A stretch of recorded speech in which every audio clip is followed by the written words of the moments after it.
নমস্কার বন্ধুরা, আমি চট করে খুব একটা ভিডিও করি না ফেসবুকে, কিন্তু আমার মেয়ের ইচ্ছে হয়েছে তাই একটা ভিডিও করছি। আজকে আমরা যাচ্ছি হাসনাবাদ। যদিও এটা আমার 5 নম্বর রাইড, মানে আমি রাইড করতে খুবই ভালোবাসি। যবে থেকে গাড়ি কিনেছি আমি রাইড করতে প্রচণ্ড ভালোবাসি।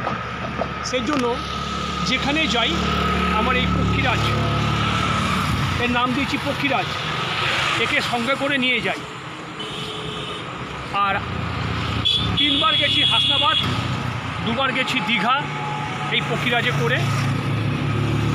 আর আমরা এখন যেখানে দাঁড়িয়ে আছি ঠিক এই যে এই পাশে চলে যাচ্ছে বাংলাদেশ, খুলনা নদী। এইটা হচ্ছে বাংলাদেশের, এই রাস্তাটা বাংলাদেশের সঙ্গে যুক্ত আছে। আর এই যে নদীটা দেখছেন এটা হচ্ছে সিধা চলে যাচ্ছে ইটামতি হয়ে খুলনা। আর এ পাশে চলে যাচ্ছে আপনার সুন্দরবন, নর্থ এবং সাউথ। তার মাঝখানে এই ব্রিজটা। আমাদের হাসনাবাদ যেতে, হাসনাবাদ থেকে শুরু করে আরও 10 কিলোমিটার ভেতরে ঢুকতে হবে। আর ঘণ্টাখানিকের মতন আমাদের সময় লাগবে, কারণ আমরা বিশ্রাম নিতে যাচ্ছি, ফ্যামিলি নিয়ে যাচ্ছি। যদি আমি একা হতাম তাহলে আমি ঘন্টা 2-এর মধ্যে পৌঁছে যেতাম। কিন্তু যাই হোক, আজকের এই ভিডিও আমার মেয়ের একটা শখের জন্য করা হলো। তুমি এটা দেখো, তোমাকে ভিউ দেখার জন্য নিয়ে আসলাম।